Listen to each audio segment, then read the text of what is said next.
comenzamos a tener una serie de estudios que nos ayudaron a estructurar el concepto de ventilación mecánica protectiva. ¿Vale? Esto, un segundo. Ya. Hoy en día tenemos como un checklist de una ventilación mecánica protectiva.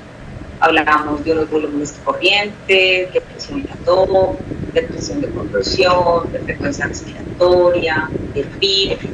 Y estos conceptos pareciera que solamente los vamos a aplicar en pacientes con SDRA. Y resulta que no. Ahora vamos a ver un poquito que la ventilación protectiva es un gold estándar para todos los pacientes bajo ventilación mecánica.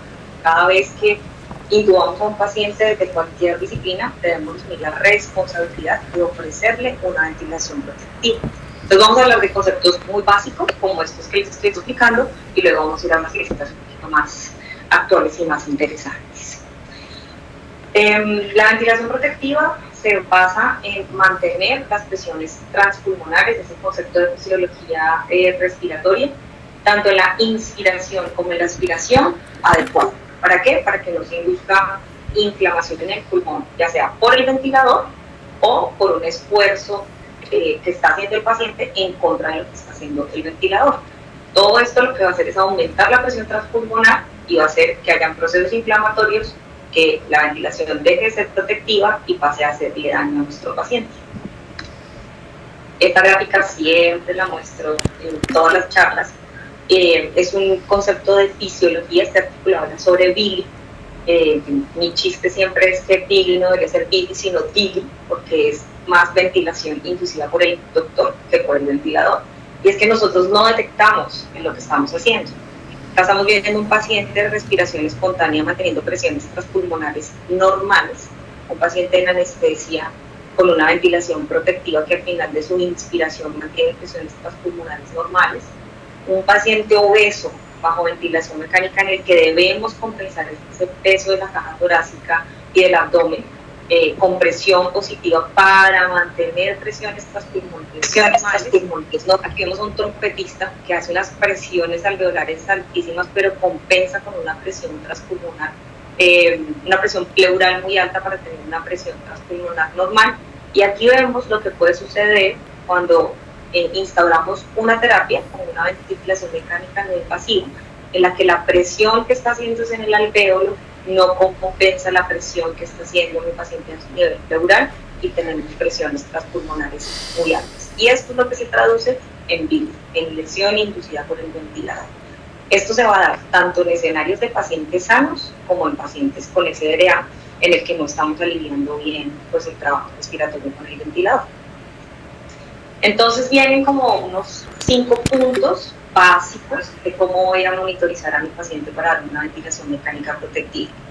Lo primero pues, sería el volumen de corriente, la frecuencia respiratoria, la fluidoximetría, sobre todo, la presión de conducción y el poder mecánico. ¿Sí? Volumen corriente.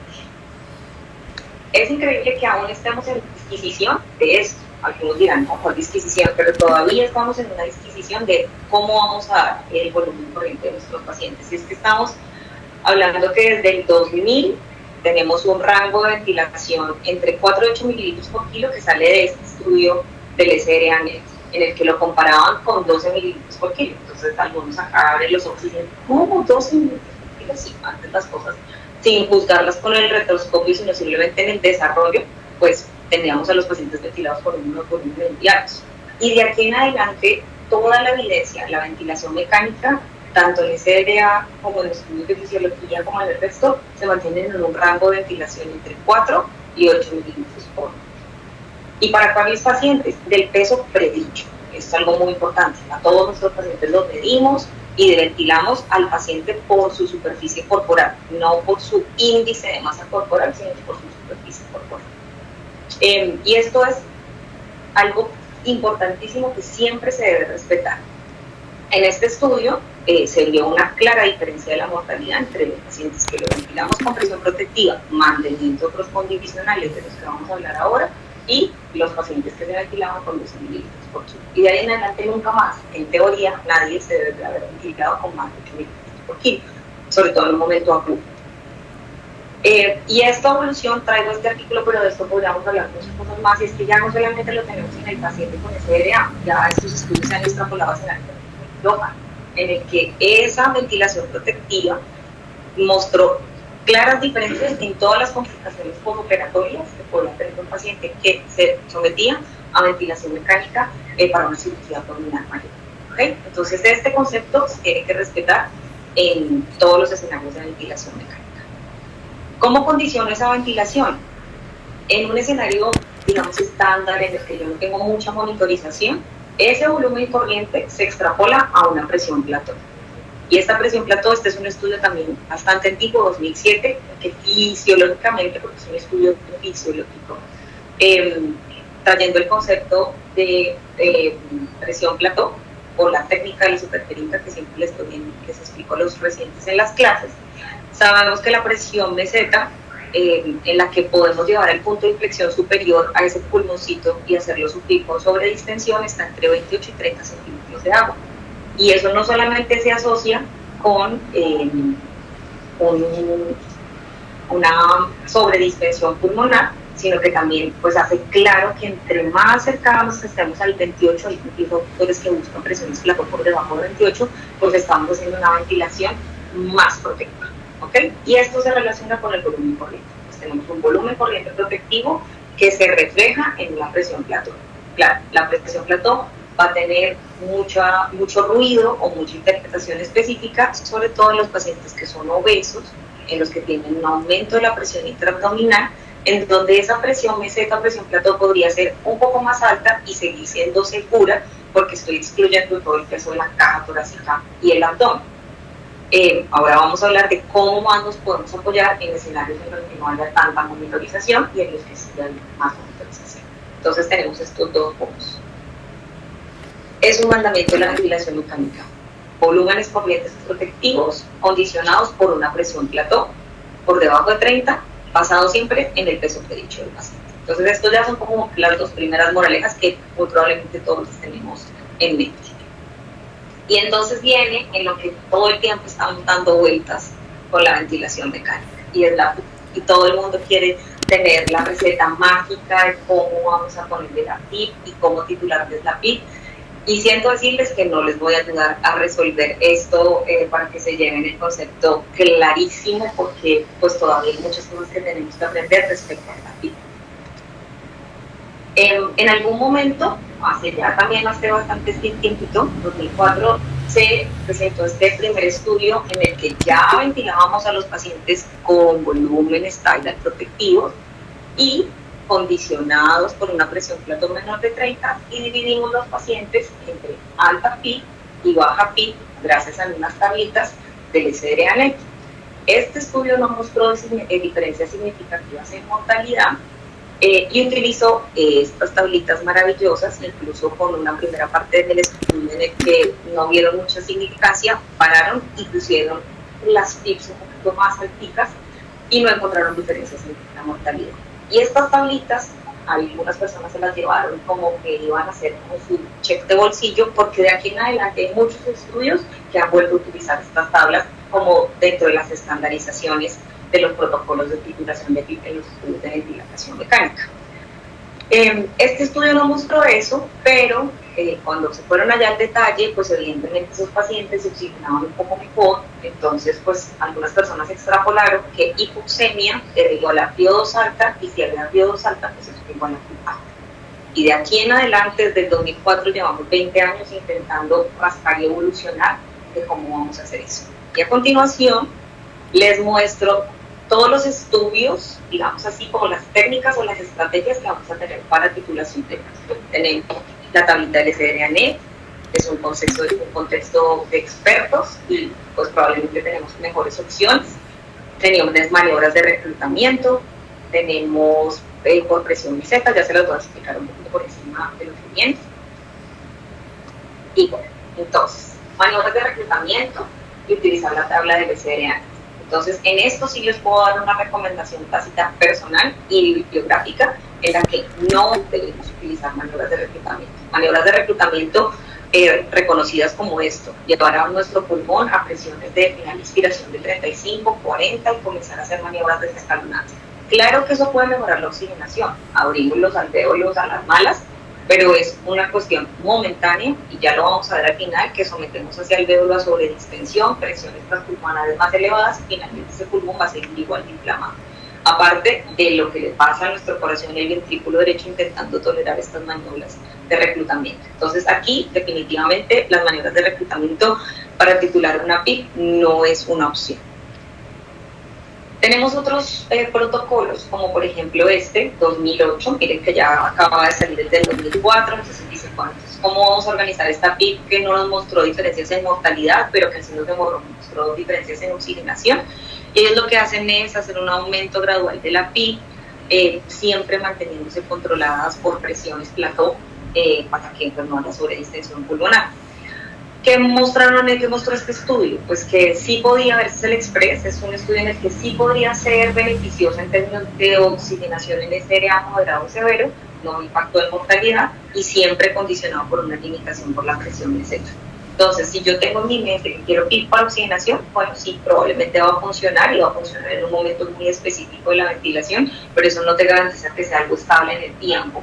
Y probablemente podemos estar sometiendo sobre distensión a ese alvéolo, que es lo que estamos cuidando, ¿no? Para eso ventilamos al paciente, para cuidar ese pulmón. Claro, no hubo diferencias muy significativas en mortalidad, parecía que sí podía haber algo de diferencias en la respiración espontánea, pero luego cuando comenzamos a revisar los pacientes como más detalladitos, los pacientes que tenían SRA, pues la P no sigue dando, pero sí parecía como que había una perspectiva en la mortalidad y seguimos con ese concepto de pronto FIO2 más PIB, entonces por ahí van a ir las cosas. Vamos a ver que eso es un constructo a lo largo del tiempo. Y los pacientes ventilados que no tienen SRA, pues definitivamente no van a tener ningún beneficio de hacer maniobras de reclutamiento, pues porque no las necesitan. Ok, pero cuando analizamos a profundidad los datos, vemos que los pacientes más hipoxémicos parecía que la maniobra sí podía ser más significativa. No me dio resultados macro, pero sí me dan resultados más mínimos en los que sí podía llegar a tener un impacto en la mortalidad, utilizar maniobras en las que yo lograba oxigenar mejor el paciente.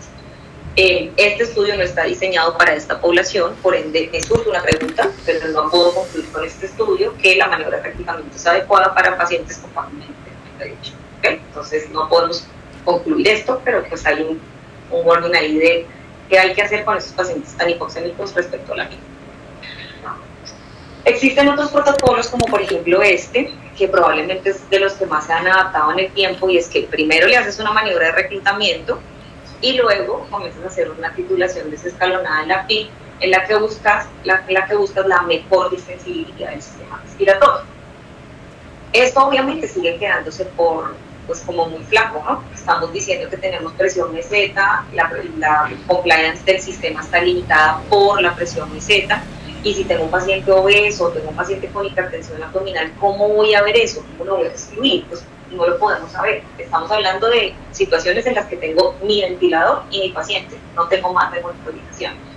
¿Qué ha hecho mucha gente en el tiempo? No hacer esta maniobra de reclutamiento inicial y hacer una titulación de PIP desescalonada, intentando buscar la mejor PIP para una mejor distensibilidad.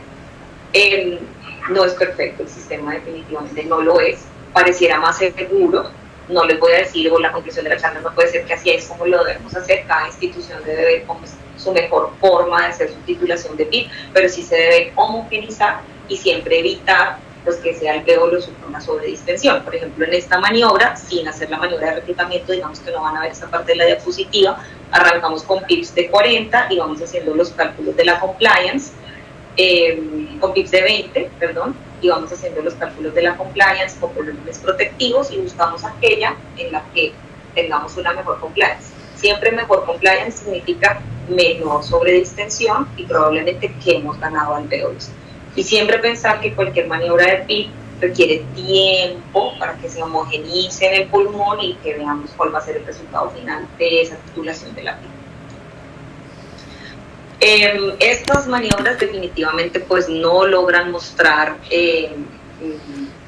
impacto en la mortalidad. De esta, por ejemplo, haces una maniobra de reclutamiento y la titulas por PIO2, tampoco hay una respuesta sostenida en el tiempo, y siempre pensar que hay más riesgo de complicaciones con todas estas titulaciones de PIP en las que tengo que hacer una maniobra de reclutamiento previo. La presión esofágica. Aunque vamos a ver que ya hay como una evidencia un poquito más fuerte, definitivamente el balón esofágico es lo más fisiológico que tenemos. Y la ventilación mecánica tiene mucho de fisiología y tiene mucho de evidencia, pero tiene mucho de fisiología. Y es que, ¿qué vamos a hacer? Vamos a poner esa sonda en el esófago y vamos a poder dar un número a la presión transpulmonar. Claro, hay algunos debates respecto a qué valores tenemos que tener en la presión esofágica expiratoria o la transpulmonar expiratoria y la transpulmonar inspiratoria, pero de seguro que este modo de monitorización es el que más nos ayuda, sobre todo en aquellos pacientes donde la presión meseta está interferida por cajas torácicas rígidas, por fibrosis pulmonar, por obesidad o por hipertensión abdominal. Este efecto del balón esofágico, pues, en un estudio bastante reciente, no mostró, bueno, ellos decidieron analizar los pacientes repartiéndolos en alto Apache y bajo Apache, dependiendo de si dividían la titulación de la pipteada por presión esofágica o de forma empírica, que la tabla, siempre para la forma empírica, es la tabla del SDRA. Pero pues sí vemos un efecto, digamos que a favor en términos de oxigenación en días libres de ventilación, pero pues con resultados estadísticos no tan significativos como en números grandes de mortalidad. Ahora bien, ¿esta monitorización será la responsable de la mortalidad de un paciente con SDRA? No lo sé, creo que tiene un contexto muy complejo porque el SDRA tiene muchas cosas pues que hacen que no sea tan fácil solamente que con la monitorización yo esté garantizando que mi paciente va a mejorar en su mortalidad. Que sí es cierto, que tenemos la posibilidad de hacer las cosas pues minuto a minuto. Este es un caso de aquí en nuestra clínica, en la que tenemos una paciente que tiene una neumopatía de base, es un EPI de reciente diagnóstico, en el que ya tenemos que ventilar a la paciente con volúmenes muy bajitos. Es una paciente que tiene un volumen, un peso ideal de 42 kilos y que ya tenemos unas compliance estáticas muy bajitas y unas resistencias muy altas. Y ponemos el balón esofágico. Esta paciente en este momento está en supino con esta ventilación con PIP de 8. Miren que aquí tenemos, en el ventilador anterior creo que se veía, bueno, no, teníamos unas presiones pico de 33, o sea, estábamos por unos platós muy en el límite de 30, y vemos estas presiones transpulmonares inspiratorias y expiratorias.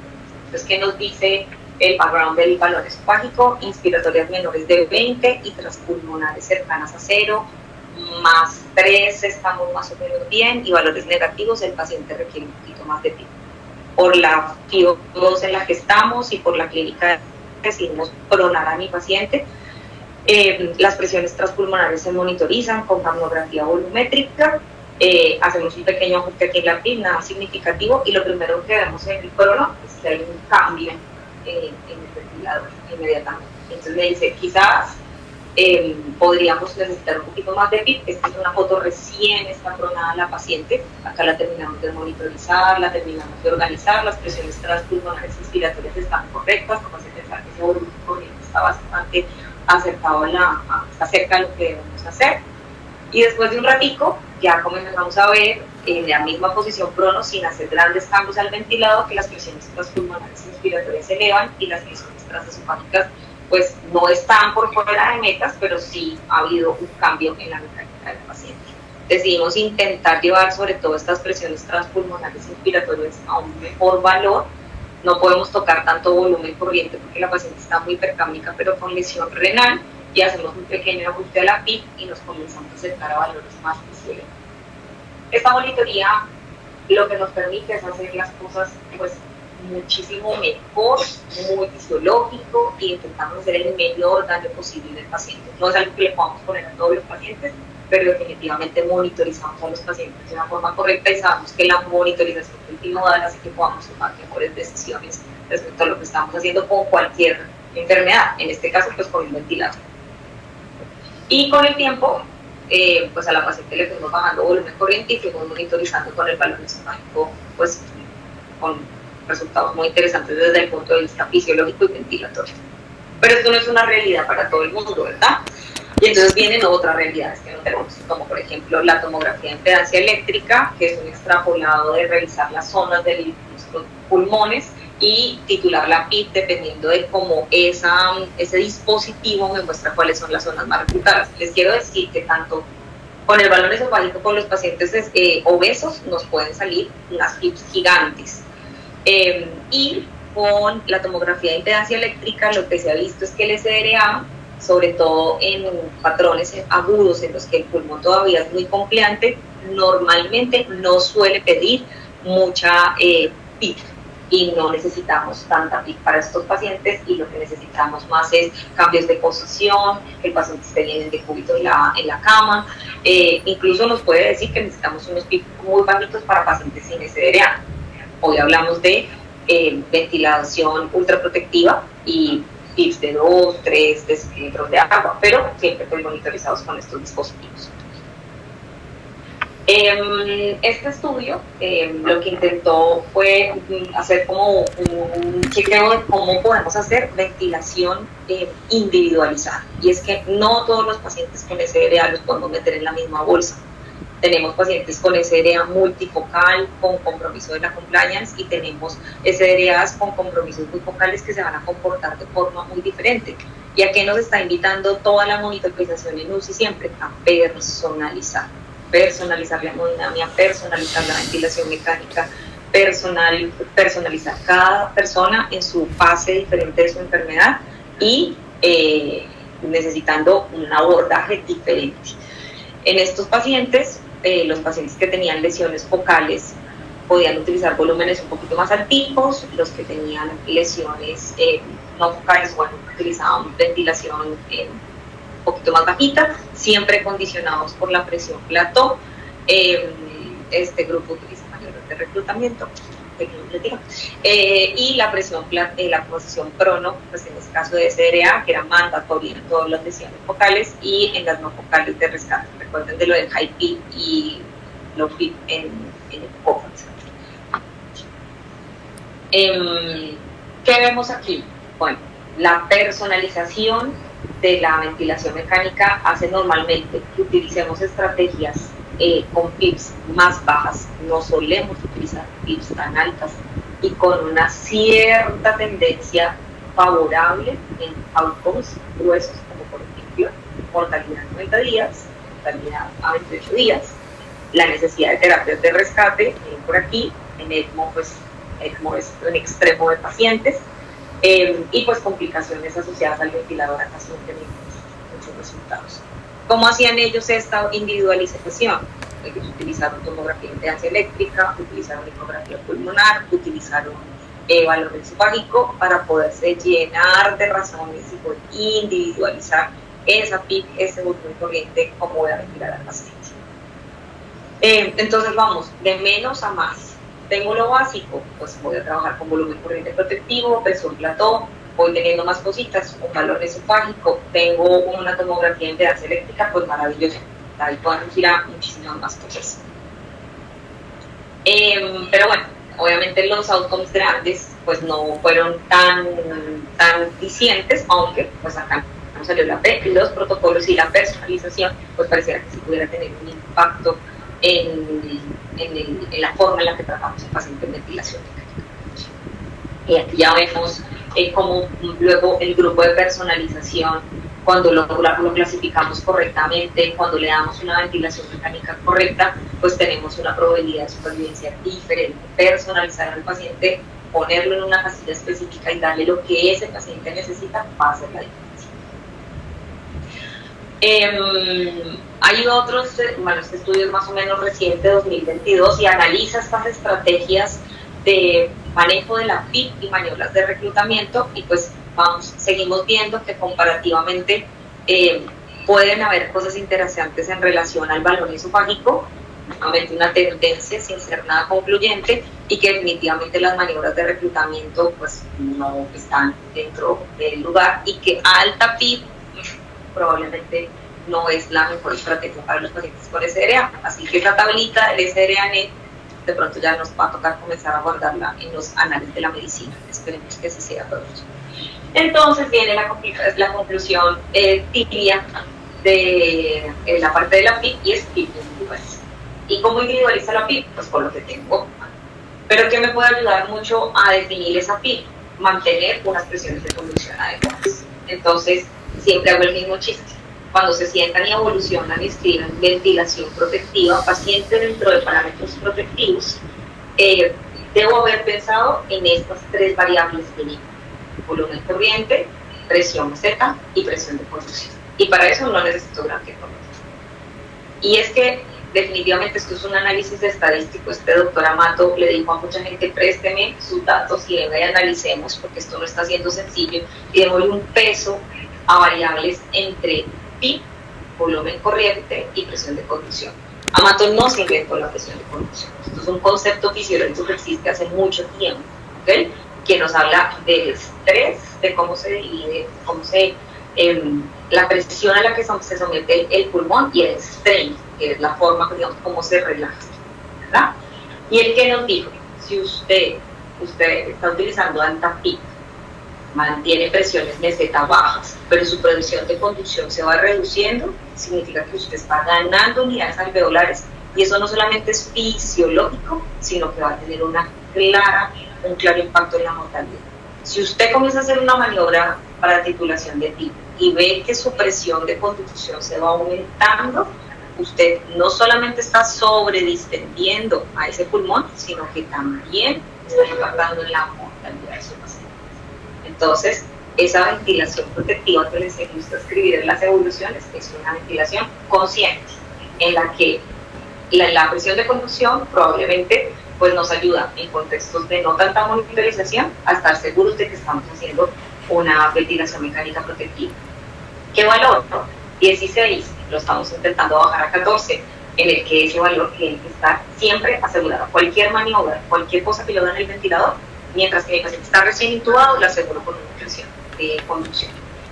Hay nuevos estudios, no los traigo por colación porque esto se hacía muy largo, en el que vamos a intentar hacer mediciones de presión de conducción en respiración espontánea.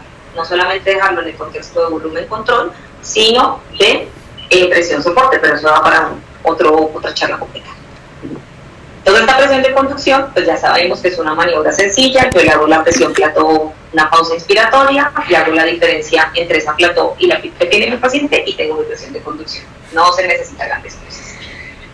Hace poco, una colega de aquí de la unidad me decía algo muy importante, y es que familiarizarnos con estos dibujitos, que son el monitor del ventilador, hace que podamos detectar cuáles son los problemas de nuestros pacientes. Pero si nos paramos allá al frente y es un estudio doble ciego, en el que nadie conoce las curvas de nadie, pues es complejo.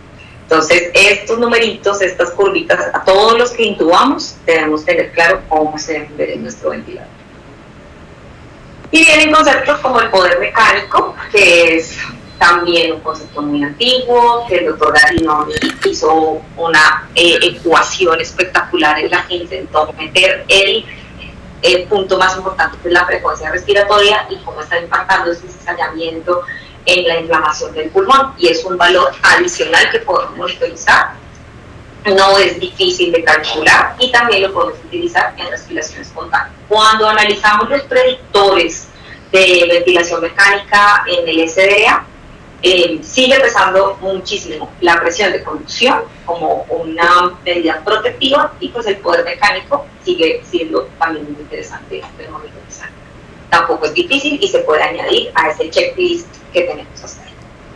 Digamos que aquí podría acabarse la sesión, y entonces decimos: listo, pues ya tengo 5 cosas y ya las veo y yo las reviso y las escribo en mi evolución y mi paciente está bien. Pero no, la ventilación protectiva va más allá, porque recuerden que no ventilamos pulmones, ventilamos pacientes que tienen caja torácica, que tienen músculos intercostales, que tienen diafragma.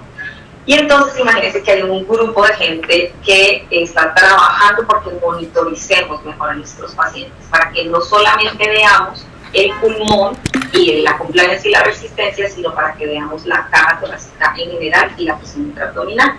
Quizás en este artículo les podría mostrar muchísimas cosas. La base es los italianos, pero van a ver que es un sitio, es un grupo multidisciplinar. Y este artículo es muy bonito, se lo recomiendo mucho que lo lean, es muy amable para leer. Y es que nos dice que esto es lo que hacemos cuando no ventilamos a nuestros pacientes. Acá tengo algunas personas en el auditorio y hubo muchas cejas levantadas. Y es que hasta el momento solamente hablamos de Billy, que sería todo lo que haríamos si no utilizamos los punticos de presión plató, ¿verdad? Tenemos el PECILI, que tiene con todo lo que viene con el daño que se puede hacer el paciente, que está condicionado porque yo no titule de forma adecuada la PIC, a menos o a más, porque yo no asista de forma correcta a mi ventilador, a mi paciente, perdón, y este punto tan importante, y es que haga una insuficiente sedación, lo intubo y me voy, y formulo la sedación y nadie la pone. Entonces, pues dice, no, el paciente sigue con transpresión transpulmonar elevada, o el paciente está asincrónico perdido, entonces no dice nada tampoco. O lo sobrecedé y ese pobre no pudo contraerse diafragma durante 1000 semanas esperando a que cumplir unas expectativas mías.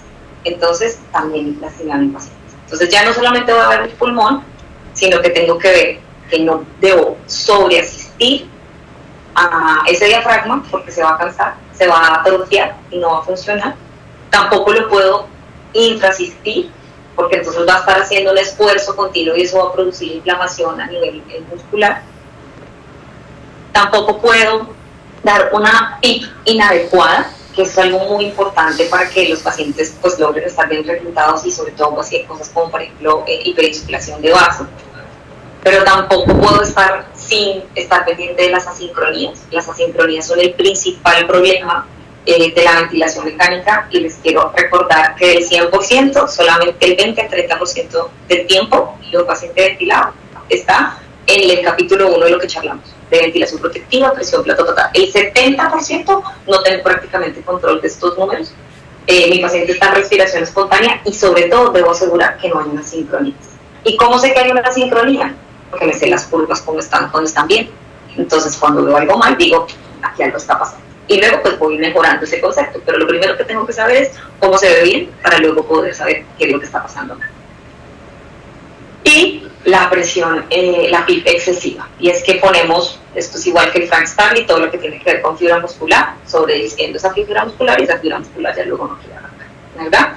Entonces tengo que monitorizar todas estas cosas, pero no es tan difícil, ¿ok? Entonces en este artículo les mostré con una flechita las cosas básicas que vamos a tener en un ventilador, digamos estándar. La P01, que me habla de un drive, sistema nervioso central, satisfacción de mi diafragma, y la presión muscular, que la podemos monitorizar como en modalidades ventilatorias como presión asistida proporcional. Puedo revisar que esté sobreasistido, puedo revisar que esté infraasistido y estar súper pendientes de las asincronías para todo ese miotrauma excéntrico que puedo ofrecer a ese diafragma cuando se está contrayendo en contra de su voluntad o peleando contra el ventilador. Entonces, este concepto, en PAF, la gente se queda con la barrita de trabajo de PAF, por ejemplo, y resulta que PAF no es esta barrita de trabajo. Incluso hay sitios donde yo me formé, la barrita de trabajo estaba prohibida por mí. ¿Por qué? Porque esta barrita de trabajo tiene muchas cosas en su software que nos hacen pensar a veces que lo estamos haciendo súper bien porque tiene una amplia gama de intervalo entre 0,3 y 0,7. Entonces la gente dice, ¡ay, está en el verde! Perfecto. Y lo que estamos viendo en este caso, por ejemplo, tenemos dos cálculos que podemos sacar de esta barrita de trabajo que se sacan con la presión pico y con la PIC que le estoy dando a mi paciente, que es la termos pico y el producto de presión tiempo objetivo. Es una operación matemática de estas sencillitas que me usan a los doctores. Y en este caso, por ejemplo, el paciente está sobreasistido. Tenemos una PERMUS por debajo de las metas.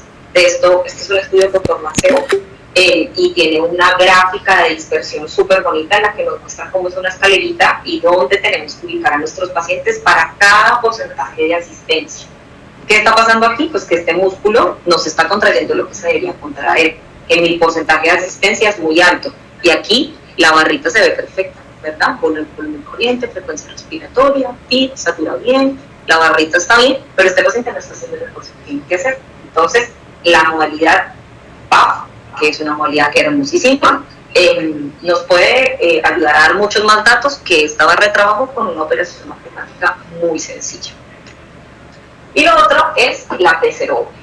La P01 tiene muchas discusiones respecto a su desarrollo tecnológico. Yo sé que aquí hay grandes profesores de ventilación que no son muy adictos o bueno, que no consideran que la P01 por su desarrollo tecnológico pues pueda ser 100% precisa, pero pues es lo que tenemos y es una forma de monitorizar a nuestro paciente. Si yo tengo una P01 muy alta, mayor de 3.5, ese paciente estará infraasistido. La maniobra se espicha en el ventilador, la mayoría de ventiladores tienen cómo hacer la maniobra, hacer una presión negativa ocluyendo la vía inspiratoria del paciente, y el paciente hace un esfuerzo y me está diciendo qué tanta fuerza está haciendo ese paciente para lograr respirar.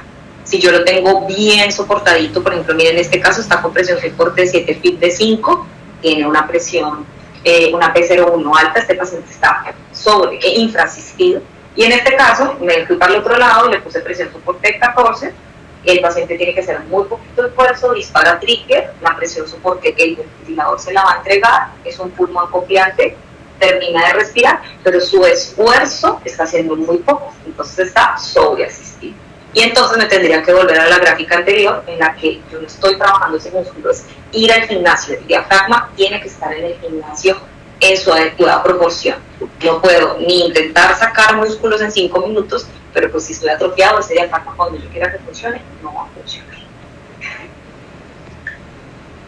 Y esta ya es una monitoría más bonita, porque resulta que el balón esofágico no solamente lo voy a poner en el SRA y el resto del tiempo que ese balón esofágico se puede mantener en el tiempo, y puedo valorar conceptos como delta de presión esofágica, puedo ver todas las asincronías que hacen en mi paciente. Miren acá, después de que se termina esta presión plato del paciente, el rebote que hace tan importante, o sea que tendría muchas más cosas. Este delta yo lo puedo hacer con el ventilador. Hay muchísimas maniobras en las que con un ventilador más o menos correcto puedo tener muy bien monitorizado ese esfuerzo de mi paciente ya cuando estoy en ese 70% que sería la fase del destete de la ventilación. Y esto también hace parte de la ventilación protectiva. Y recordar, en una modalidad básica como la presión soporte, que hay un punto importante que no lo tocamos casi y que es el ciclado expiratorio.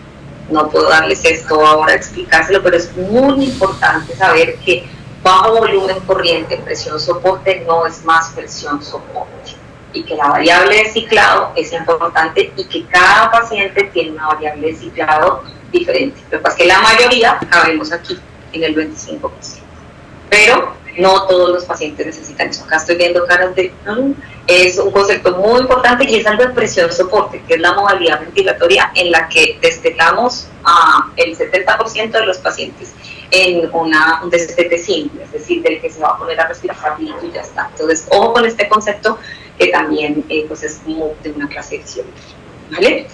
Este artículo termina con un resumen importante de que usted tiene que cuidar todos los escenarios, tiene que cuidar la homeostasis respiratoria, tiene que proteger al pulmón, tiene que proteger al diafragma y tiene que proteger en general a su paciente, porque obviamente si lo hacemos todo bien, pues el paciente no va a tener disnea, no va a tener delirium, no vamos a tener complicaciones asociadas a la ventilación mecánica prolongada como infecciones nosocomiales o debilidad. Si tenemos menos ventilación, eso ya está asociado a menor mortalidad y vamos a tener buenos desenlaces a largo plazo respecto a funcionalidad, porque no se trata de sacar vivo al paciente de la UCI, se trata de sacar un paciente vivo y funcional, que no esté traumado, bueno, muchas cosas de lo que sería el cuidado del paciente post-UCI, que es otro mundo entero que todavía en nuestro continente, el país está todavía muy poquito. Entonces, este video me lo mostró alguna vez, voy a ver que esto acá no me haga ruidos, me lo puso una vez una fellow, ahora ya casi para graduarse, y es mi cerebro cuando me ponen a estudiar ventilación mecánica, que está ahí como en terremoto. Yo sé, esto es de sentarse y de cogerle mucho cariño, pero es una responsabilidad que debemos tener todos aquellos que decidimos incubar a un paciente y someterlo al ventilador, y es que tenemos que saber qué es lo que le estamos haciendo y cómo es que lo vamos a hacer. Y ya, nada, con gusto. Mi casa, donde me formé, Universidad del Valle y la clínica. Ya está. Muchas gracias. Bueno, muy bien, doctora, muchísimas gracias por la presentación. Mientras se van animando a poner preguntas,